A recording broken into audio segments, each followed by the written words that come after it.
March 27, 2018 to order. It's a regular meeting of the Board of Water Supply. And this afternoon, I'd like to take a couple of items out of order. And so if you go to our agenda under items for information, I'd like to start today with item number 2 under items for information. That's the status update of groundwater levels at all index stations. And Chair recognizes Sir Barry Sagawa. Good afternoon, Mr. Chair and members. There are no index wells in low groundwater status for the month of February, I mean.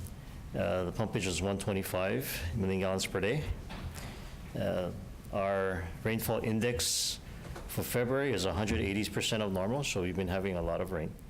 The 5-month moving average is 110, so even over 5 months, it's above normal. No drought conditions according to the Hawaii Drought Monitor, and the National Weather Service forecast is for continuing above normal rainfall through April. All of the monitor wells are exhibiting high head levels, and so the water resources situation for Oahu is in good shape. And that's my report. Any questions, members? All right, thank you. You're welcome. All right, next item is item number 3 under items for information. That's the water main repair report for February 2018. Chair recognizes Mr. Mike Fuke. Good afternoon, Chair and members of the board. You have my report, and during the month of February, we had 21 main breaks, which is a whole lot less than what we had in January. A significant main break occurred on February 19th on Waimau Road. This is significant because it occurred in the Palolo Slide area, which resulted in our leak detection team spending a large amount of time surveying the whole area to see if there was any other major concern we had in that particular area. I do not show any kind of mileage for the leak detection team because they're involved in the Palolo area, as well as we've been working with hospitals, in this case Kaiser Hospital, Mauna Loa. Kaiser has a kind of an odd situation because if our system goes down, they have one hydrant that's still active, and we don't know where that water's coming from. We really don't know. We thought it was ours, but it's not. We don't know it's coming from the Navy, and we still have not solved that problem. For some reason, Kaiser has one hydrant that's active that they use for their cooling system there. So we're trying to figure out what's going on with that. Any questions? Members? Okay, thank you very much, Mr. Fuke. Next up on our agenda, I'd like to call item number 1, item for information. This is the Board of Water Supply Financial Plan and Rate Study Update. Chair recognizes Mr. Joe Cooper. Good afternoon, Chair Andaya, board members. I'll just try to forward through and get to our presentation, or did you want to? Board Chair, since Mr. Jay Putai just walked in, we now have quorum, so I wanted to request that we continue with the regular agenda with the 4 action items. Oh, okay. Good afternoon, Member Putai. We will resume our normal agenda at this time, and under the items requiring board action, item number 1 is the approval of the minutes of the regular session held on February 26, 2018. They have been included in your packets. I hope you've had a chance to review them. Can I entertain a motion to approve? Second. Okay, moved and seconded. Any discussion, corrections, additions to the minutes? Okay, all those in favor of approval say aye. All those opposed say nay. Okay, the minutes are approved of February 26, 2018. Next item is the adoption of resolution number 885, 2018. This is for the acceptance of a gift to the Board of Water Supply from the DesignBuild Institute of America of an owner's scholarship for complimentary registration at the 2018 DesignBuild for Wastewater Conference. Manager Lau? Thank you, Chair. This is a total gift of $400. And unfortunately, due to the timing of the conference and also the timing of the board meetings, this is kind of an after-the-fact board authorization here to receive the gift for a complimentary registration. Mr. Jason Takaki, Jason, if you can come forward, attended this workshop, which was held in Portland, Oregon. And I'll ask that Jason maybe share a little bit of his observations of the workshop. Thank you. Yeah. Good afternoon, Chair Andaya and board members. Yes, the DesignBuild Conference for Water and Wastewater was held in Portland last week. DesignBuild used to be considered, I guess, an alternate project delivery method. It is becoming mainstream. Almost 50% of construction awarded in the last year nationwide was using DesignBuild.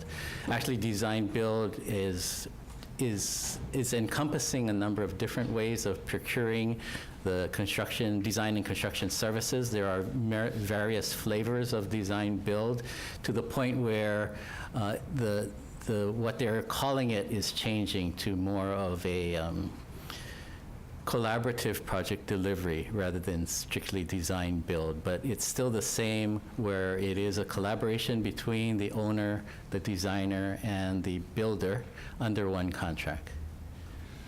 I'd be happy to answer any questions you have, but I will say that the conference was excellent. DBIA is a nationwide organization. It's got about 20,000 members. It is owners, practitioners, and architects, engineers, and contractors.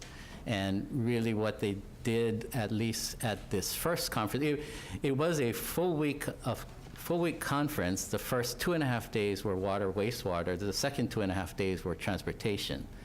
The water portion, they went over mostly success stories, lessons learned, things that went wrong. So it was an interesting look into where design build has been successful, what are the challenges, and I think it does have a lot of application for the Board of Water Supply. What some of my colleagues that I ran into at the conference were saying is that it does focus more on value rather than just cost alone, which is what we get when we do our low sealed bid for our construction contracts. All right, thanks for attending the conference. Members, do you have any questions? Do we do any design build now? We do very limited design build. We have emergency contract under design build right now for the Kamehame Tunnel, 36-inch main reline. We have done it for, in fact, this building where we replaced the air conditioning system while everyone was here in place. So it was very collaborative between us and the designer and the contractor who did the installation. We haven't done much. We were talking, the manager and I were talking this morning about how one of my colleagues from the Portland Water Bureau is saying that because of the selection aspect, where we can choose what contractor and what designer we want to work with and work collaboratively with them, they use it almost exclusively for their contracts, to the point that anything more than $500,000, they'll award through a design build approach. Some of the challenges with the current low bid process of the invitation for bid is you don't know who you're going to select for the contractor. It's basically the one with the lowest price. So, you know, and we, as Ross would know from DFM and Jade from the DOT, sometimes, you know, you don't get the best contractors, but they're the cheapest. And then you deal with the problems during construction and the change orders that they try to request. I mean, for us, I mean, it's the easiest one to depend because, you know, for bid protest because they're the lowest bid, but like you said, you know, you don't usually. Yeah. So it could be that this collaborative approach or this design build approach is something we start to look at selectively for maybe larger, more complex projects, but also even for some of the smaller projects. I mentioned to Jason that to learn more about the Portland Water Bureau and how they're structuring their contracts for anything over $500,000 and see if that makes sense for us. Yeah, that's why the DBIA, our association with them, will be very beneficial, I think. They have a lot of information, available resources online, as well as sample contracts, sample RFPs. I think it will be very good. Thank you. Thank you. Thank you. Okay, next item, item number, I'm sorry, Chair, there needs to be Oh, an action yes, and yes. acceptance of gift. And if you want me to read the resolution, I can, or board needs to take some action. okay, yes, to apologize. All right, so this is, can I entertain a motion for approval? I move. Second. Okay, moved and seconded, to approve adoption of resolution number 885, 2018. Any further discussion? Okay, hearing none, all those in favor say aye. Aye. All those opposed say nay. Okay, resolution number 885, 2018 is approved. Thank you. Okay, now the next item, item number 3. This is for the adoption of resolution number 886, 2018, adopting the long-range financial plan of the Honolulu Board of Water Supply. Chair recognizes Mr. Joe Cooper. Before Joe starts the presentation, I'd like to just say a few words. Sure.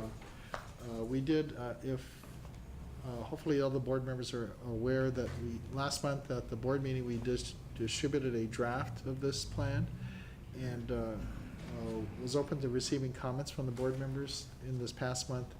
So this month, we're kind of before the board now for adoption of the long-range financial plan. It is one of the strategic objectives identified in our 2018 to 2022 strategic plan adopted by the board in 2017 to develop and implement short and long-term financial plans and policies. And I'll ask Joe Cooper, our Waterworks Controller, to give you a short presentation on the highlights of the financial plan. Good afternoon, Chair Andaya, board members. Yes, this is the long-term financial plan presentation. As the manager mentioned, this is actually very integral to a lot of our other strategic and long-range planning that builds on the Water Master Plan and the strategic plan. And this is another piece in our process to be able to provide value and water to our customers. It's divided into 6 sections. The capital improvement section, number 2, during that process, we evaluated about 6, no, I'll change that to 8 scenarios as to how the capital improvements and we could address over the next 30 years. And we selected one that was called PL2, Pipeline 2, which is to replace 21 miles of pipeline within the next 10 years, or to replace 21 miles of pipeline and to ramp up to that level within the next 10 years. That's 21 miles a year out of the 2,100 miles, so about 1% a year. Which is the recommendation of the American Water Works Association. The next section regards our operating expenditures, which is based on our 10-year operating budget, which we did for this project. We took a hard look at our operating costs, and we also applied kind of our historical analysis to this and reduced the budgeted amounts by about 15% to reflect what our actual experience has been over the last several years. The third part is or the fourth part is our financial policies. You may remember back in May, we adopted 4 financial policies to help guide us in making our financial decisions. Those had to do with maintaining 180 days of working capital, to have a debt to net asset ratio of less than or equal to 50%, to basically use long-term debt to finance long-term assets, and finally to have a debt service coverage ratio of 1.7 for senior debt and 1.6 for all-in debt service.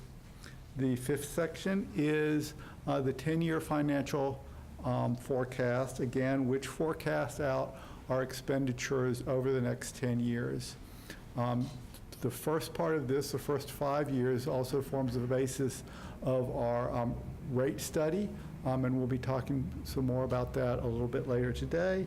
And then finally, our last section is a long-range financial forecast and sensitivity analysis, where we extended our analysis out another 20 years in line with the Water Master Plan. We evaluated 6 different financial scenarios, including aggressive conservation, aggressive growth, natural disasters, source contamination, climate change, and also an economic cycle downturn. That basically is our long-term financial plan, which we hope to use to, and modify and review and use as a guidepost for our financial planning over the next 10 years. Are there any questions? Members, any questions? Okay, hearing none. Okay, and I know that we would like to adopt this, but Yes, this is, the culmination of a lot of work by our team.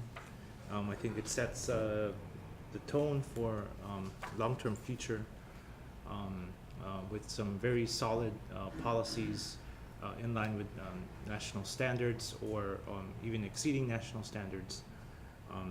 Is there a motion to entertain, to approve? Okay, any further discussion? Okay, all those in favor of adoption of resolution number 886, 2018, adopting the long-range financial plan of the Honolulu Board of Water Supply, dated February 2018, say aye. All those opposed say nay. Okay, the motion passes. The resolution is included as part of the record in the packet. Thank you. All right, next item. This is for the approval of the Board of Water Supply to seek public input on a draft rate proposal. Manager Lau? Thank you, Chair. What we're before the board is actually to present a draft water rate proposal for broader community outreach or public outreach. The proposal is based on the cost of service report completed by our consultant, CDM Smith, in July of 2017. Water rate workshop was held with the board on January 5th, 2018, and our long-range financial plan was also shared, as you most kindly adopted today. We presented a regular financial plan and rate study updates to the board and have held a series of meetings with our stakeholder advisory group to get community input during this process. I just want to recognize Mr. Cruz Vina. He's in our audience here from our stakeholder advisory group from the Pearl City area of Oahu. Our rate proposal includes schedules of monthly charges, consumption charges, fire standby charges, and fee subsidies to support affordable housing and homeless housing initiatives. After careful review and consideration of public input, we plan to prepare a final rate proposal for the board's consideration later this year. And we're seeking your basically authorization to go forward with a community outreach program with this draft rate proposal. I want to stress the word draft. It is draft and not final. And like what Joe mentioned, the long-term financial plan at a high level set the revenue requirements for the next 5 years. And from there, we then designed rates in this draft proposal that would achieve providing that revenue requirement, meeting the revenue requirements. We have Dave Ebersell from CDM Smith to make the presentation this afternoon. Thank you. Dave? Thank you. Thank you, Chair Andaya, members of the board, Manager Lau. Wanted to walk through what's in this proposal. So In the long-range financial plan that you just adopted, there is a 10-year revenue forecast, as Mr. Cooper pointed out, and the adjustment, the revenue adjustment associated with that revenue forecast is shown here. So over the 5-year period that we're setting rates for, the cumulative revenue adjustment is 12.5%. 0% in 2019, and then 2, 2, 4, and 4 in the subsequent 4 years. Now, as a reminder, that doesn't equal a change in rates because there's other things that are to be considered in setting of rates. So this is the increase in overall revenue that the board needs to accomplish to continue its operations, to fund its capital improvement program, to all those things to continue to provide safe and dependable water. So back in January, your board had a workshop to provide guidance on a number of key water rate policy issues. And in summary, those are up here. We talked about the cost of service, affordability, residential rates, both for single family and multi-unit residential, recycled and non-potable rates, agricultural rates, and so on. And so we'll use this as kind of a guideline to walk through and revisit these issues as we walk through. I wanted to start off with the monthly charge, the second item down on the right-hand column. I'm sorry, I wanted to summarize where, where we are in terms of each of those items.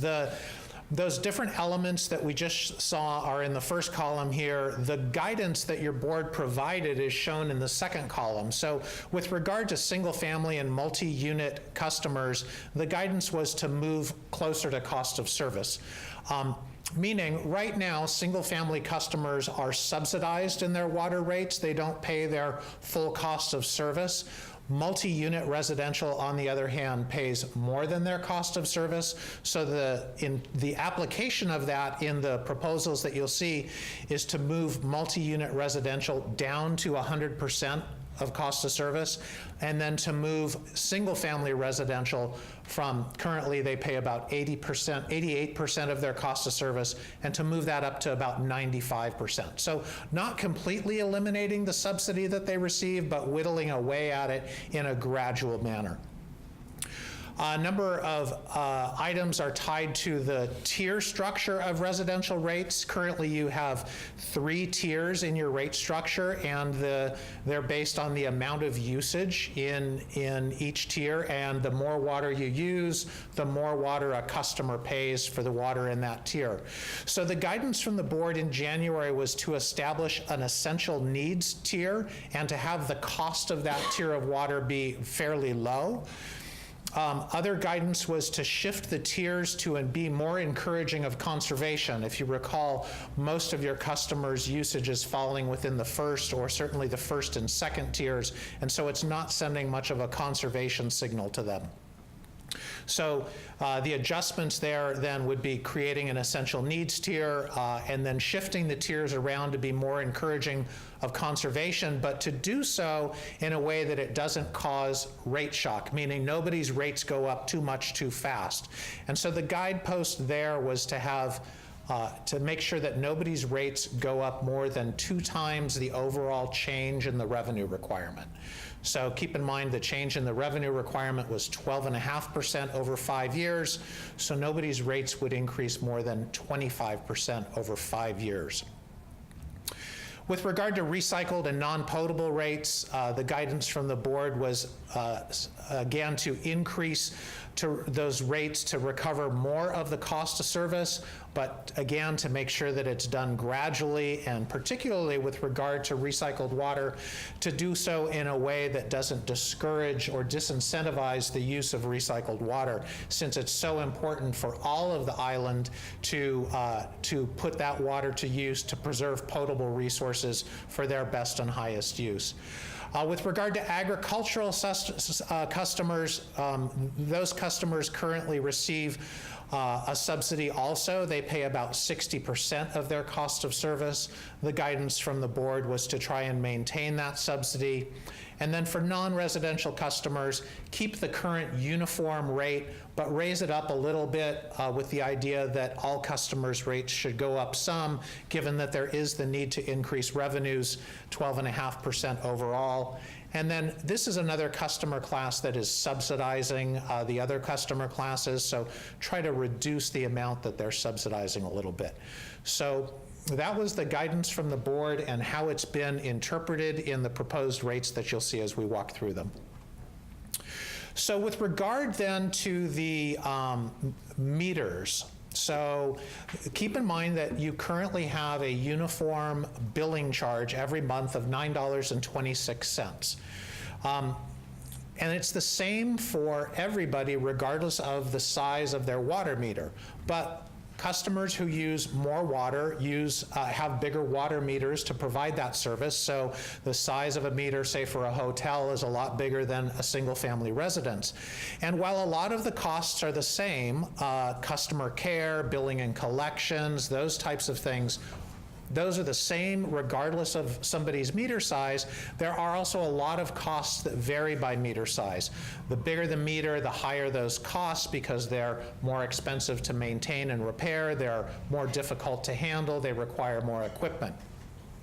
So in looking at those costs and allocating them out by meter size, a monthly customer charge that varies by meter size looks like this. And if we could just focus on the meter size of 5/8 or 3/4 of an inch for the moment. Currently, the charge is $9.26 per month, and it's the same regardless of a person's meter size. This is the size meter that most of your single-family residential customers have. Most homes have a 5/8 or 3/4 inch meter. So by moving to this monthly charge by meter size, their monthly customer charge stays very low with very modest increases going out over the 5-year period. And then for the largest meters, those costs increase significantly from $9.26. I do want to point out that as a portion of their bill, however, it's a very small amount of the total bill. And we'll see that when we look at the rate impacts of all these different proposals. So a customer with an 8-inch meter, a monthly charge of, say, $276, that might be just a couple percentage points of their overall bill. Not a big amount there. When we put this information in front of the stakeholder advisory group and spent quite a bit of time on this topic with them, their consensus recommendation to your board was to proceed with taking this item out to public outreach with a customer charge that varies by meter size. Any questions on this one before I move on?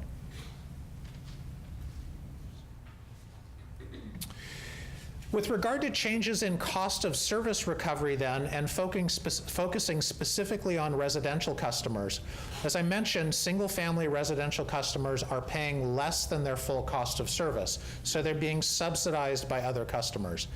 The proposal here is to change that cost of service recovery so that it goes from 88% currently to about 95% after 5 years. So it doesn't totally eliminate the subsidy that they're receiving, but it whittles away at it gradually. You can see it steps in at just a % or 2 change per each year. Conversely, multi-unit residential customers currently pay more than their cost of service, and the idea here would be to gradually ramp that down so that they're paying what their cost of service is at the 5-year period, and you can see that ramp down, similar gradual ramp down. Now, I mentioned water rate tiers. This chart shows the single-family residential water rate tiers. The first tier goes from 0 to 13,000 gallons of usage, and that's a logarithmic scale, so the numbers don't show up, 1, 2, 3, 4, 5, 6, 7, 8, 9, 10. So this is 13,000 right here, and 82% of your single-family residential bills are in that first tier. The next tier is currently set at 30,000 gallons of usage a month, and 97% of your customers use that or less. And the rates for each tier are shown at the bottom. Tier 1 is priced at $4.42 per 1,000 gallons, and then the top tier is currently at $7.94 per 1,000 gallons. So that's the current usage levels and tier structure. The proposal, half your customers use 6,000 gallons a month or less, and the average or the mean usage is about 9,000 gallons per month. The proposal is to shift those tiers so that there's what's called an essential needs tier for the first 2,000 gallons of usage, and it's priced lower than the first tier is currently, down at $3.79. 10% of your customers actually have bills that are at 2,000 gallons per month or less, and so this not only rewards them for that conservation, but also provides a little help with affordability issues. And I want to point out that this first 2,000 gallons at that low price is available to every customer. So every single-family residential customer would pay that amount for their first 2,000 gallons of usage. From there, the next tier would go from 2,001 gallons up to 6,000 gallons, and then a third tier from 6,001 gallons up to the current level of 30,000. That's where you have a tier split right now. And then 30,000 gallons and above per month, which is about the top 3% of your customers, would pay $8.46 per 1,000 gallons. So a stepped up tier structure, similar to what you have now, but shifting the tiers to be more encouraging of conservation, send a stronger price signal to those customers who use the most amount of water, and provide an essential needs tier. What that actually looks like in terms of a rate schedule is this, and this shows the different tiers going down the first column, so essential needs, 0 to 2,000 gallons, and what the prices would be in those tiers. So keep in mind, for fiscal year 2019, which would start July 1st of this calendar year, there would be no change. Then in the following year, July 1st of 2019, that would go to $3.79, and then gradually ramp up over the 5 years to $4.46 in 2023. The next tier from 2,001 to 6,000 gallons, again, pretty modest changes there. And the way that the pricing in these first two tiers was thought of is to try and accomplish it so that people who use 6,000 gallons a month or less see little to no change in their water bill in the first year, and then to price the essential needs tier to be 85% of what's in the next tier above it. So again, to maintain that discounted structure. The other tiers are adjusted, the pricing in those is adjusted to generate the revenues that are necessary to make those adjustments in costs of service and achieve the different rate objectives that we've been talking about. So cumulatively then, over the 5-year period, this shows sample bills at different usage levels. So for the customer who's using 2,000 gallons a month, their charge after 5 years, their monthly charge compared to today would be $2.91 more. That's about a 16% cumulative change today. The 6,000 gallon customer, and again, about half your customers use 6,000 or less, their change would be $6.23 per month. When you say cumulative, it's over 5 years. Over 5 years. So 16, so for example, for someone who uses 6,000 gallons a month, they're looking at 17.4% over 5 years. Over 5 years, that's right. And in the 5th year, their monthly bill would only change by $6.23 per month. And this is, just to really point out, this only applies to the water bill. For a lot of our customers, they have both a water and sewer component. The sewer bill is under the Department of Environmental Services, and these changes only affect the water bill portion of the bill under the Board of Water Supply. Yeah. These changes also reflect the changes in the customer charge that that I showed earlier. So this is the all-in bill for water services, inclusive of the monthly customer charge and the usage charges. And as we talked about, then focusing the increases in the highest use tier, focusing in on your customers who use the most amount of water. For those who are using 45,000 gallons a month, their bill would go up the most out of these, just under $50 per month.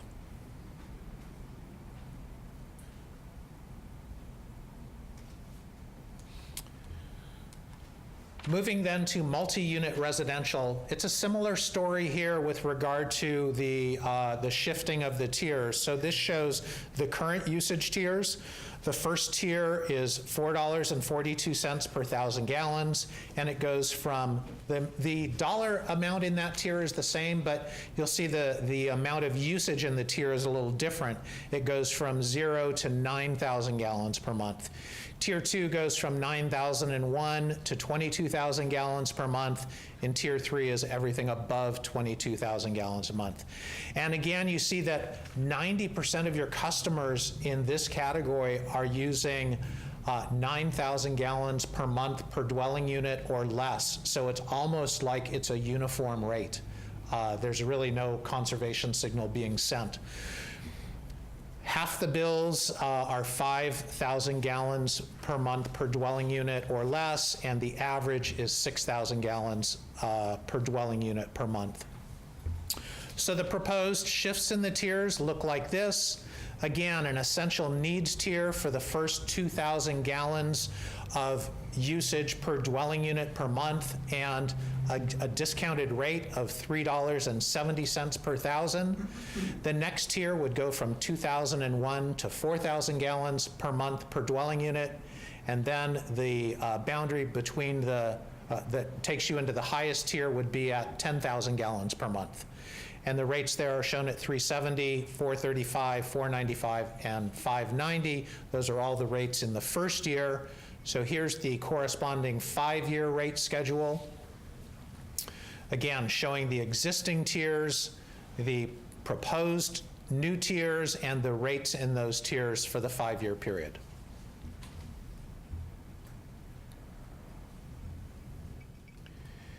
Cumulative changes then for the 5-year period are shown here, and these are shown for a number of different sizes of multi-unit development. So at the first category is small multi-unit. So we focused on developments that are just 3 dwelling units. It puts them at the very lowest end of what's considered multi-unit. These have 3/4-inch meters, and you can see that for varying amounts of usage, either 2,000 gallons per month per dwelling unit or 5,000 gallons per month per dwelling unit, the cumulative changes. So here you really see the impact of that essential needs tier. After 5 years using 2,000 gallons per month in a structure with 3 dwelling units, their bill would actually drop over that 5-year period and be less after 5 years than it is today. It's actually a 3% decrease. Hardly any change for the 5,000 gallon per dwelling unit user at 82 cents in the monthly bill after 5 years. And across the board, you can see that the percent changes in this category are lower than what you saw in single-family residential. And again, that's because these customers are currently paying more than their cost of service. They're subsidizing other classes of customers, and we're trying to bring that down. So that's why it's lower increases overall compared to what you saw in single family. Any questions before I move on? If I can point out the difference between a low-rise and a high-rise. Yeah, so low-rise, the idea, there's a differentiation made there because low-rise multi-unit developments typically have a fair amount of landscaping associated with them as opposed to multi-unit high-rise. So there's a distinction made between those users. And that's why we use these different examples. Their rates are the same, but we just picked those examples to show the different impacts based on different amounts of usage. I believe it's about 3 stories, and below is multi-unit low-rise, and higher than 3 stories is high-rise. As a general guidance. Then looking at non-residential rates, the guidance from your board in January was to maintain the existing uniform quantity charge. And we're also slowly stepping down the cost of service recovery as we ramp up the single-family cost of service recovery. And then because of that, their rates don't need to change a lot, but we believe that all rates should go up some, consistent with the overall need to increase revenues 12.5% over the next 5 years. So this is what the changes here would be. Currently, non-residential customers pay $4.96 per 1,000 gallons of water, regardless of how much water they use.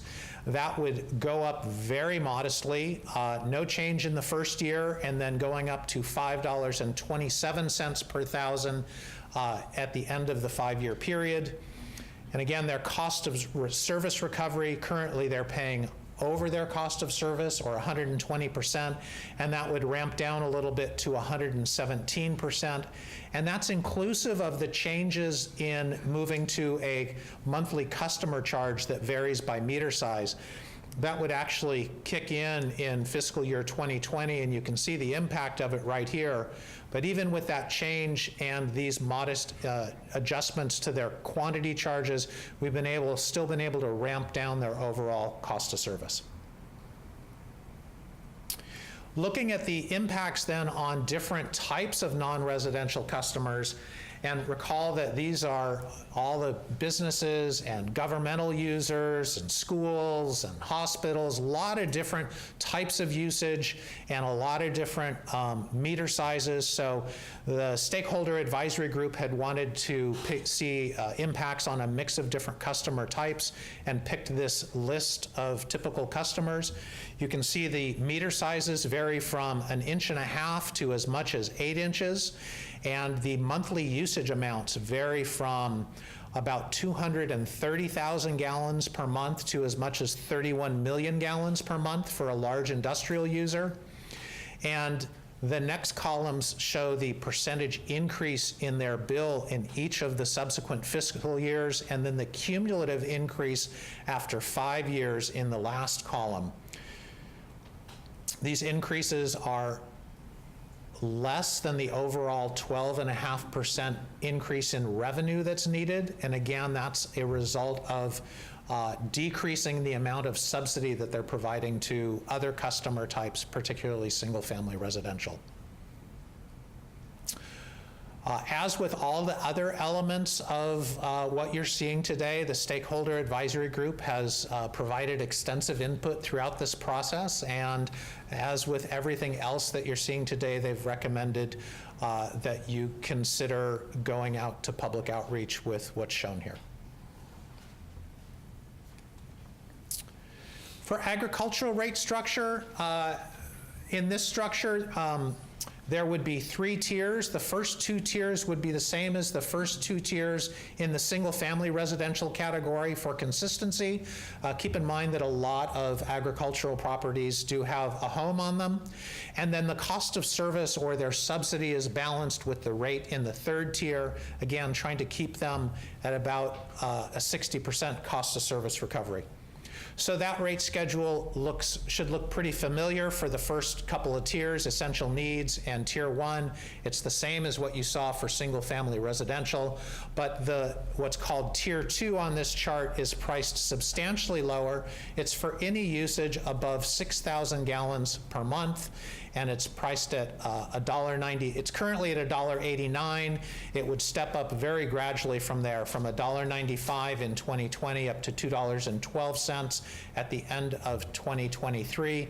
Again, that's per 1,000 gallons per month. And the overall changes then to the bill would look like this. For an agricultural customer with a 3/4-inch meter using 81,000 gallons per month of water, their bill at the end of 5 years would be $6 per month higher. That's a cumulative change of 3% over 5 years. For the highest user in this example, using a little over 500,000 gallons per month on a 2-inch meter, they'd pay $136 more per month at the end of 5 years, or a 13.5% change. And part of that change is due to the change in the customer charge. Since their meter size is a little bigger, it's reflecting there, but still these changes are very low overall compared to what you saw in single family, and certainly maintain the cost of service subsidy that they receive, consistent with the guidance from your board in January. Non-potable and recycled water rates, these customers also receive a subsidy. Again, the idea here is that users of recycled and non-potable water, they do incur higher costs to use that source of water. It requires separate plumbing systems, an additional regulatory structure with the Department of Health, and there's some risks for them associated with that. Their use of this water preserves your potable resources for appropriate uses. And so keeping these changes fairly modest, but trying to gradually increase the cost of service recovery from these customers or decrease the subsidy that they get was an important goal. The corresponding changes in the rates are shown here. For non-potable customers, they currently pay $2.47 per 1,000 gallons. At the end of 5 years, that would rise to $2.90 per 1,000 gallons. Most of your recycled water customers, in fact, I think all of them, are currently on contracts. The R1 customers, once you establish a published rate, those contracts would switch over to the published rate schedule. There's two categories of them that are one is primarily golf customers, and their rates are shown there on the golf line, going from 57 cents per 1,000 gallons up to 65 cents per 1,000 gallons. And then your other R1 customers, which are primarily irrigation customers, would go up to $1.96 per 1,000 gallons at the end of 5 years. Similarly, your RO customers would see slight increases in their rates, up to $6.36 per 1,000 at the end of 5 years. Again, pretty modest increases. These are also balanced against the change in their meter charge, their monthly customer charge, because they'll be subject to that customer charge varying by meter size, and they have larger meters, so we've kept the change in the unit rates down to keep the overall impacts to their bill pretty limited. Here you can see the change in cost of service recovery. Again, we're trying to keep the R1 customers at about 70% to minimize impacts to their bill. We're gradually ramping up the RO customer recovery from 55% to 63%. And then at the top, the non-potable customer cost of service recovery goes up just a little bit. So slightly decreasing subsidies here for these customers. So overall, what are we trying to do with these rates that you've been looking at? Tied back to the adoption of the long-range financial plan and the underlying water master plan. Of course, behind all of this is the need to implement that water master plan, reduce main breaks, and continue to invest in infrastructure needs for the future. In doing so, these rates have been designed to establish an essential needs tier, encourage conservation, reduce the subsidy to single-family residential customers, bring the multi-unit customers down to their cost of service, avoid rate shock, and then have all rates go up some. Other aspects to this, to the proposed rates, are the establishment of a monthly fire meter standby charge. Keep in mind that fire protection is a little bit different than some of the other services that you provide. It's a standby service that must be available on demand.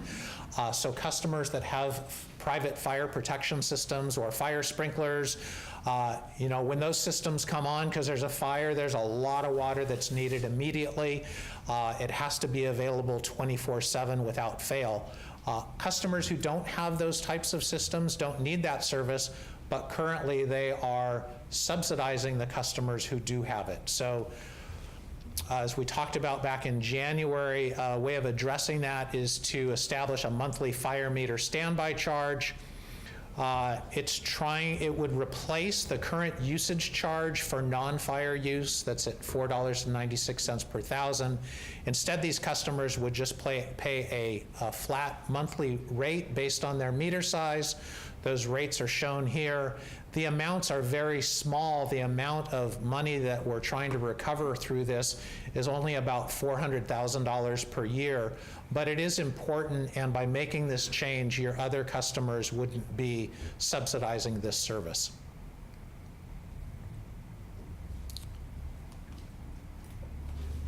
Other subsidies, Ellen, I think you wanted to cover this? Yes, sir. Great.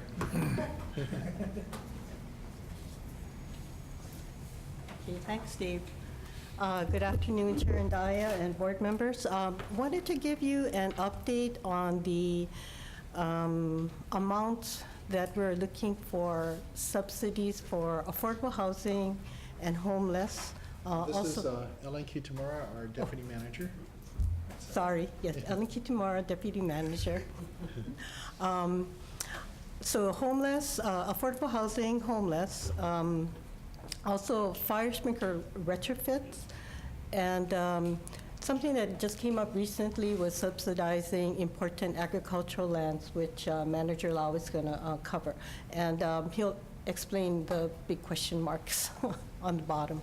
So essentially, in the January special rate workshop, the board gave direction that they would like to provide some sort of subsidies to support the initiative for the homeless and affordable housing. The numbers that were presented at that time were just estimates, and this is all also estimates, but then we have since worked with the Department of Planning and Permitting, the Department of Land Management, the Department of Community Service, and also the Office of Housing to get some better numbers. And as of January 18th of this year, this is projects that actually have been identified. So some of the numbers that you see here are based on actual projects that the city administration has identified that they would be supporting the affordable housing and homeless for the next 5 years. So I just wanted to walk you through this table. So the first line is the single-family affordable. City is estimating about 62 single-family units, and this is mainly in the Eva Villages area.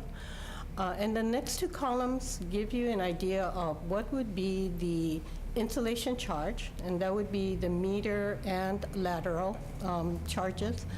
The next one is the water systems facilities charges for those 62 units. And then the next column is a total of 2. The last column kind of shows you the math behind the calculations. So for single-family homes, we have a minimum of 20 fixture units. To give you an idea, that's like a 2-bath, 3-bedroom house home, which is about close to 20 fixture units.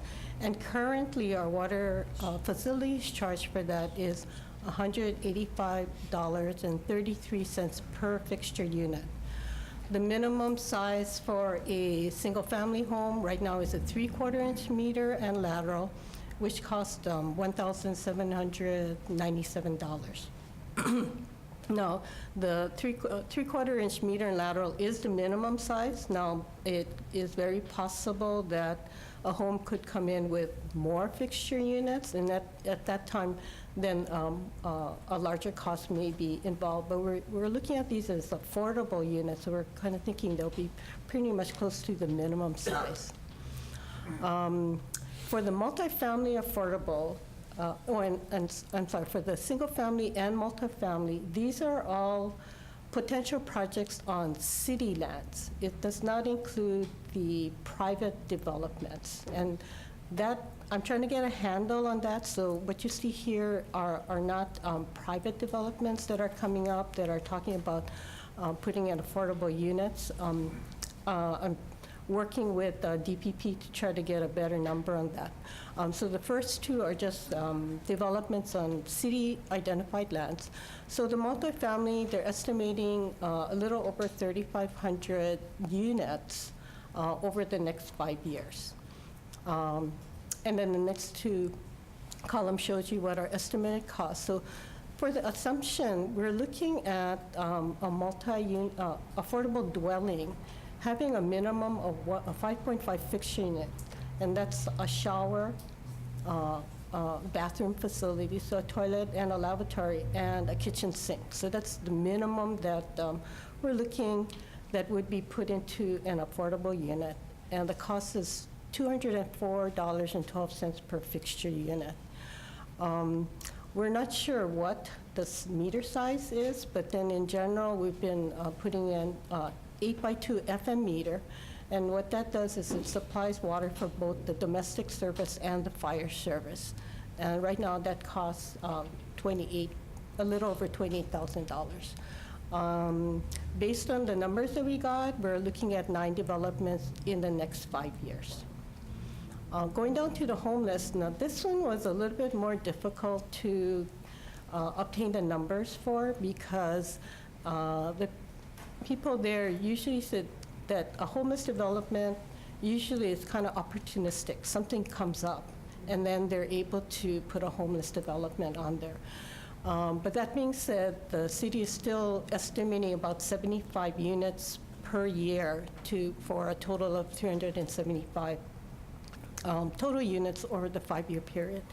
And I use the same calculations to determine the installation charge and the water system facilities charges, and they're estimating about 10 developments within the 5 years. Okay, the fourth line is the 201H projects. These actually go through City Council resolution. The City Council so far has identified 847 units total for the developers that have come before them requesting a 201H project.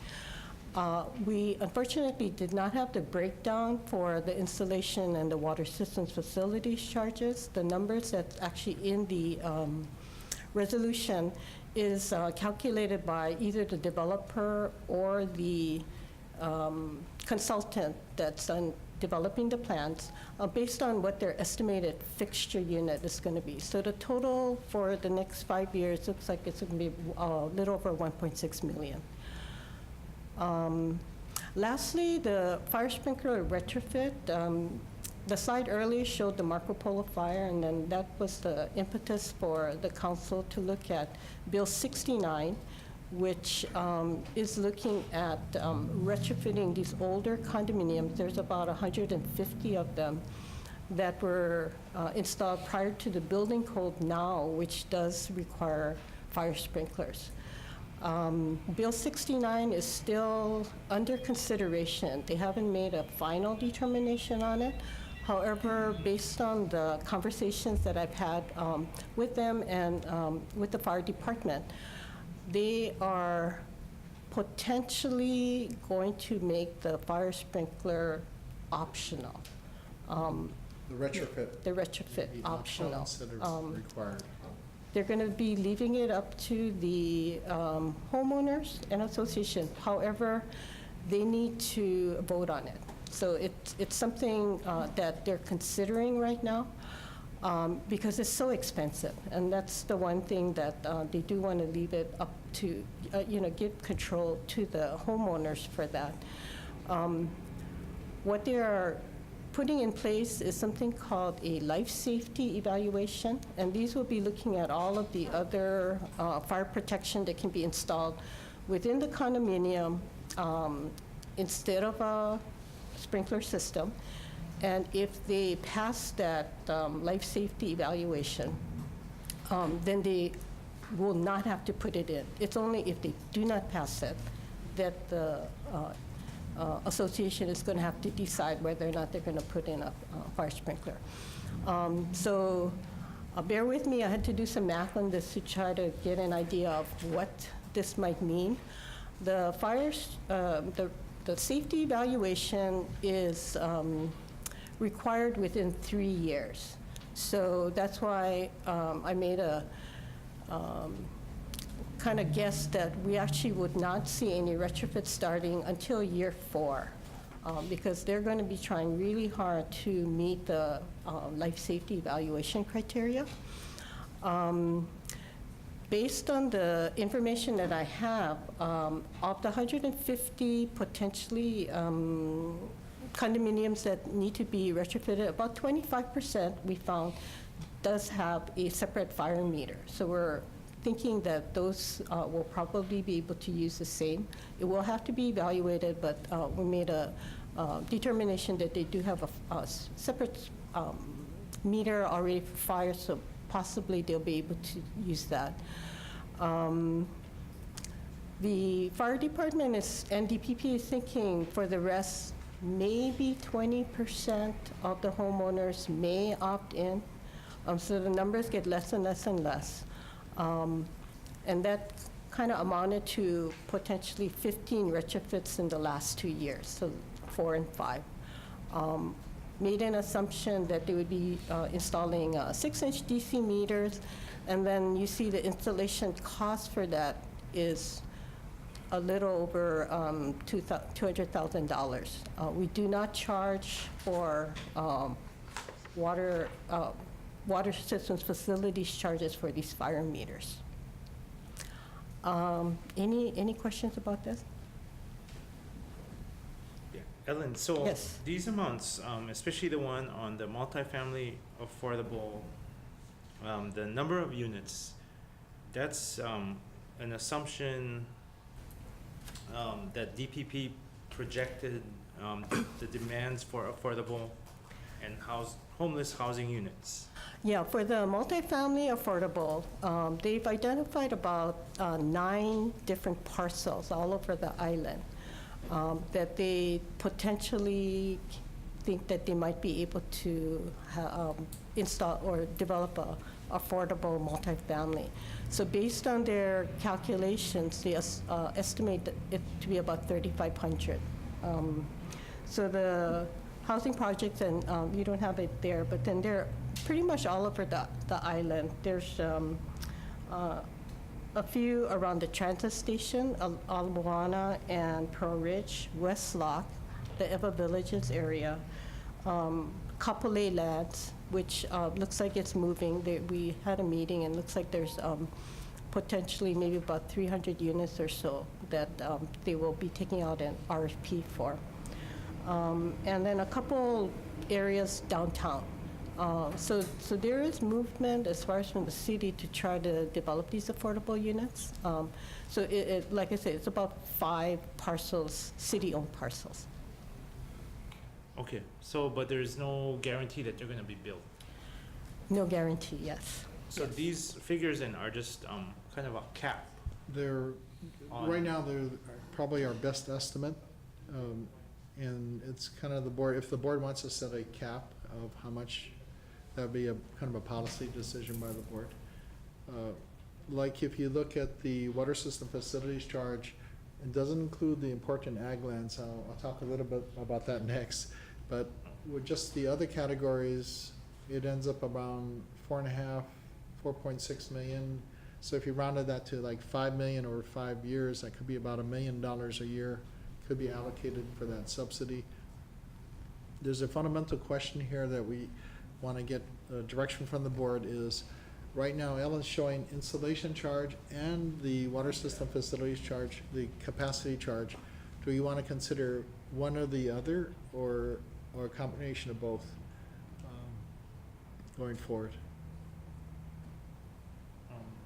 My understanding from the request that was made was that it would be the installation charge and not the water systems facilities charge. However, I just want to point out the Bill 59, which is the incentives bill for affordable housing, was passed by the city council, and the mayor did sign it into law, that ordinance. It did cover, the closest example that parallels us is the wastewater impact fees. So they don't have an installation charge, so it recognized they're basically the equivalent of our water system facilities charge was waived on the impact fee or capacity charge. But it's we're open to whatever the board would like us to take forward as a kind of a draft proposal with the community. The installation charge is much cheaper than the water system facilities charge. Yeah, by quite a bit. Yeah. And that also plays into the question about important ag lands. This wasn't discussed at the January board rate workshop. The reason why is that only recently the mayor has made a request of the Board of Water Supply. Important ag lands, I believe, are as part of the effort to designate parcels around the island that are what they consider important ag lands. And to support agriculture, the mayor's requested that the board consider potential waiver of water system facilities charges for agricultural customers developed on these important ag land parcels. Our challenge is right now, we don't know exactly how much. We've gotten some information, but it's still in the process of determining how many parcels might be affected, especially those parcels that currently don't have an agricultural water meter already. This would only be new customers coming on, new ag customers coming on. So the mayor's seeking a waiver of the water system facility charge for ag customers on those IAL, important ag lands. Are you moving into the timetable of when we get that? We did get some information already. DPP does have a consultant working on this, and Ellen's looked at it. We got some GIS, Geographic Information System information, but I think that information isn't, has issues, yeah. Yeah, we're looking at it, so yes, I do have a GIS layer that shows potentially what is being proposed for the IAL, and then also who actually is a customer already for us. So from that, we can visually try to figure out who would come in based on proximity to an existing water system, because as Manager Lau indicated, we will not be putting in a system to serve the proposed lands. The problem that we had is the GIS information doesn't overlay very nicely, so it's more of a visual thing that we have to do, and that's one of the reasons why it's taking so much time. It's a manual, using a computerized map and manually trying to identify which parcels Correct. might require a future water meter. We're trying to be a little smarter, so hopefully we can figure out how to do it without just looking. And I think the other consideration is our existing agricultural customers, some of them are not on this important ag land. So for our ag customers, we are giving them a subsidy. On their water rate, a 60% discounted water rate. Correct, yeah. Water that they use each month, yeah. You know, I think what's before the board is to, it's a draft rate proposal that's gonna go out to the public. And I definitely want to be as transparent as possible, but I also I don't wanna mislead the public, and if we're just kind of just throwing out numbers, I think these numbers need a little bit closer look. So I do think we should go to the public and let them know that we are looking at subsidies. I'm not sure if we're ready to go with these numbers at this time. Yeah, part of the challenge is that, and Ellen has been quite aggressive with the Department of Planning and Permitting to try to get them to provide more solid numbers, but it has been a challenge. And then just to clarify too, it was also my understanding that what we were asked to consider was the installation charge, waiver of the installation charge. When the mayor did come Right. before the board, he talked about hookup fees, Right. which is closer probably to the installation charge. But what was passed by the council, which was supported by the mayor, was actually for the For both. wastewater side, was the capacity charge. Okay. But with respect to IAL, we're just looking at the water systems facilities charge? That's what he Okay, requested. not the installation. Okay. The installation charge would be much smaller. The other thing to point out is actually the footnotes on the bottom here. Right. So that these are DPP estimates as of January of this year. Does not include accessory dwelling units or ADUs.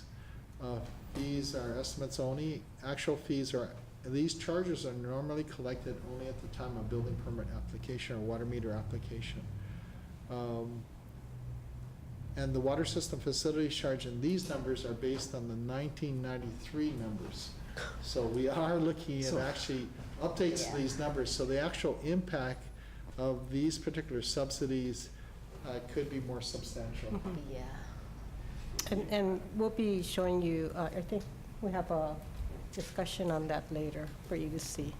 And I know I'm preaching to the choir here, just to remind you that Board of Water Supply, we depend on rates and charges, water rates and water charges. So when we provide subsidies like this to other types of uses or community initiatives, they do require other ratepayers to actually come up with the money for the subsidy. Yeah, I just don't want to muddy up the presentation to the public with, Numbers. these numbers that Would you like, if we are could, quite speculative. we could take away all numbers and just say, considering subsidies for these categories? Yep. And maybe, yeah, that's about the best, because the numbers are always gonna be soft, I think. Mhm. They're just projections. Correct. You wanna add anything to that? Yeah, no, it is. And even for the 201H projects, which they have identified number of units and the developer is going through it, the units, when they finally come in for the building permit, changes. So it is very fluid, and it gives you an idea, if anything, but we won't really know until they come in with the actual building permit. Well, how much are you building, and what percentage? Because it doesn't always mean that the entire development is going to be dedicated to affordable units. So it really is at the building permit stage, when they're ready to go, that we really do know what's happening with the development. Yeah, there are a number of projects, I think, being considered that are mixed-use type of projects. Right. That are market residential, affordable, commercial spaces, retail spaces, other, so it's really kind of a mixed-use project. So some of the challenges of how to calculate this. Ellen, there's another slide. Yeah, there's one more slide. These are, oops. Go this way? Okay, there we go. We're working on procedures to help both internal staff and then developers understand, as far as for the fee waivers, what assumptions we're looking at. So the big one is the city DPP or someone in the city has to certify that the project is affordable and homeless. So if there's a 201H, that's not a problem because we have a resolution for that. But there are some projects, mainly the homeless projects that come in by developers that we're not really sure whether or not it qualifies. So we're asking DPP to at least send us a memo to say that, yes, it doesn't have to be a sanction. It's just that they're certifying for us, because we actually won't really know. So if a developer just comes in with a building permit and says, I'm a homeless development or an affordable development, we just need to have certification for that.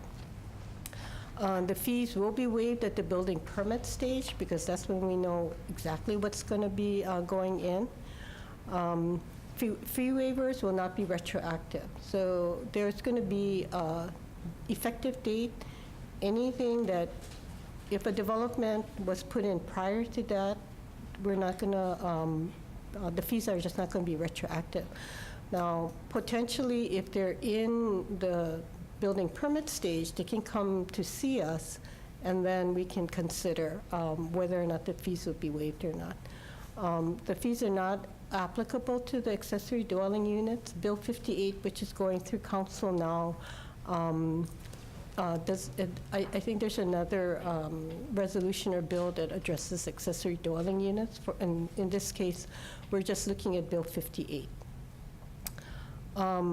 There's something called an in lieu fee or cash contribution, and this is an option that's in Bill 58 that allows developers to pay per, I think, square foot, an amount in lieu of actually developing affordable housing rental. So they would pay the city that fee, and then the city would use that for their affordable housing project. That has generated quite a bit of discussion, but my understanding is that Bill 58 moved out of committee this morning, and the in lieu fee was still under consideration.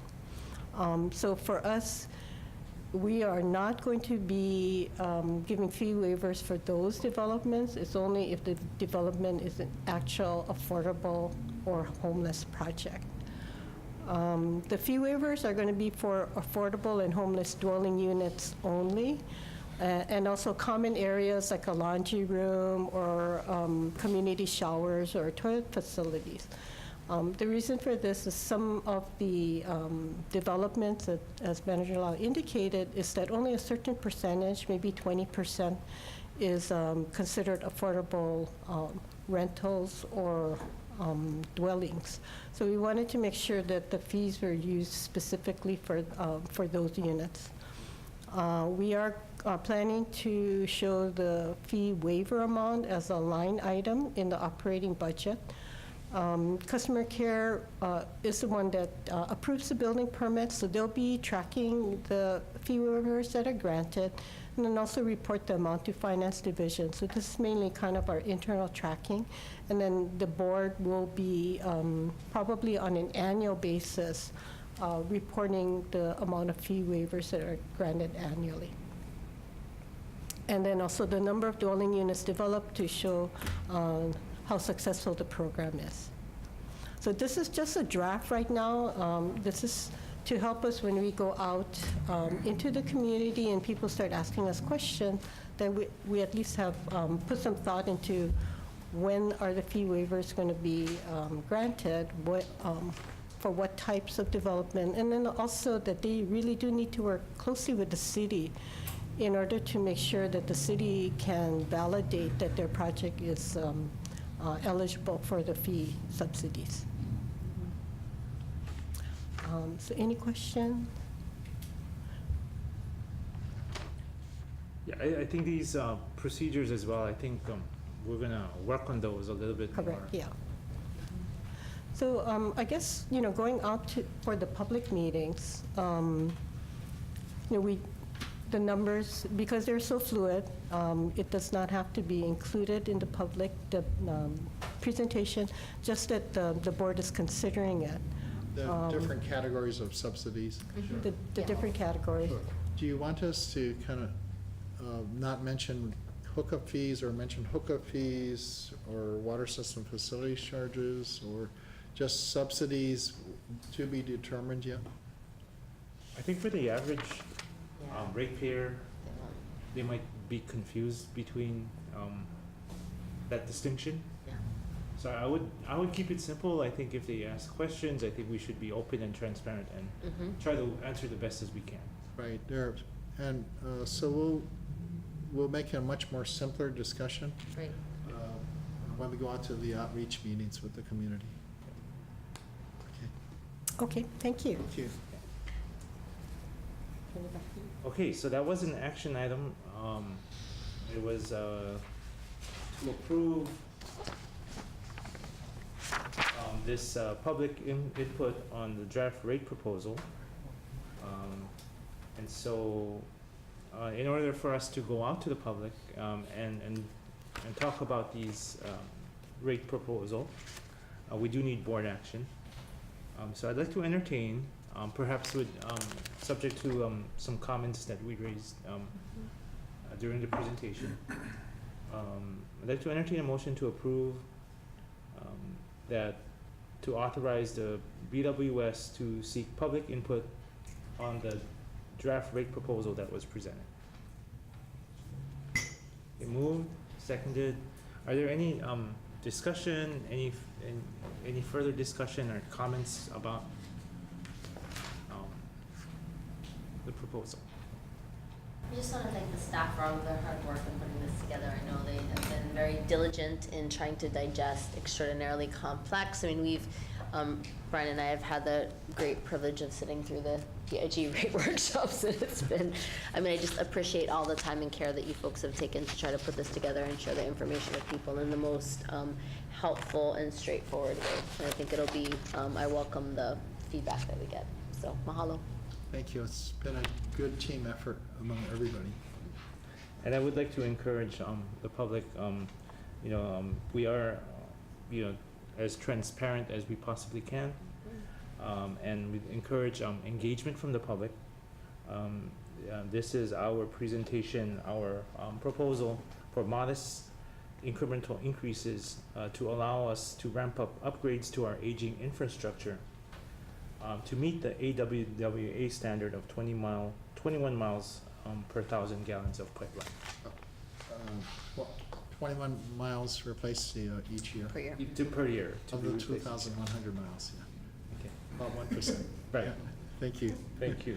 And I also want to thank our hardworking staff, our consultants, as well as our stakeholder advisory group with Mr. Vina in attendance today. Thank you very much for your work on this proposal. Thank you. All those in favor say aye. Aye. All those opposed say nay. All right, motion passes and it's approved. I think we have one last item on the agenda today. That's an item for information.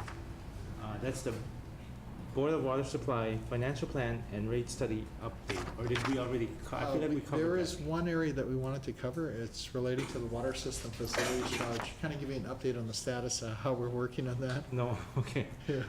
okay. Okay, thank you. I'm going to ask Joe Cooper. I see, is it Joe? Yeah. Yes. Joe and Dave from CDM Smith to provide the presentation. Go ahead. Good morning, Chair and board members. I'll be quick. We want to talk about a little bit about the water service facility charges. I know that Ellen was talking about subsidies that were related to the water service facility charge, but we want to bring you up to date on some of our other discussions regarding that. We presented a similar presentation to our stakeholder advisory group meeting on Thursday, March 13th, and so we want to, again, update you on the progress of that. Basically, to explain, the water service facility charge is a one-time charge. Sorry, Joe, just a minor correction. Water systems facility charge. Oh, I'm sorry, yes. Thank you. And it is a one-time charge to build capacity for water usage.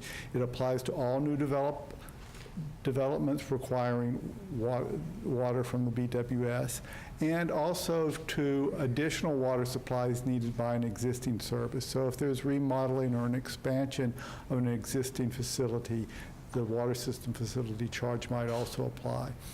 However, excluded from that is if developers actually build part of their own water system or part of the water system and then deed it to the Board of Water Supply, and also the portion of the system installed by developers.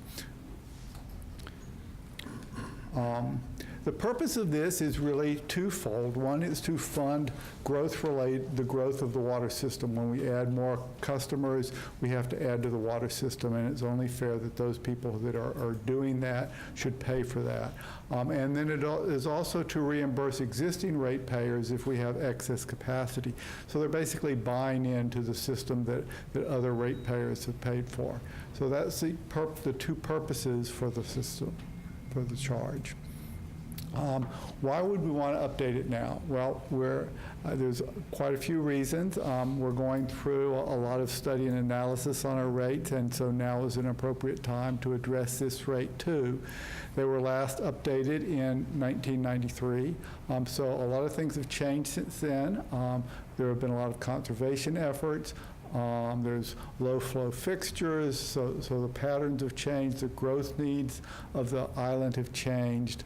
The capacity within the existing system has changed, again, due to conservation. Obviously, construction costs have increased.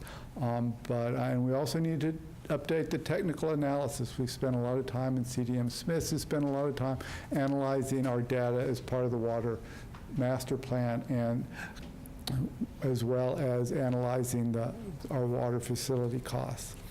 And so, like I said, it's also concurrent with our current rate study. Are there any questions? Finally, we are performing some technical analysis. We don't really have a presentation or numbers to present to you at this time. We're going through that. We're still meeting with some other stakeholders. In addition to the stakeholder advisory group, we're specifically meeting with developers that often pay the bulk of this, and also with ag customers who may also be paying a bulk of the facility charges. And so we expect to give a more detailed presentation to the board in April. And then finally, are there any final questions? Thank you very much. Are there any questions? All right, we look forward to the presentation. Thank you. Presentation. Thank you. Okay, I think that brings us to the end of our regular agenda of our regular meeting today. I'd like to call for a motion to move into executive session. So moved. Okay, moved and seconded. All those in favor say aye. Aye. All those opposed say nay. Okay, thank you.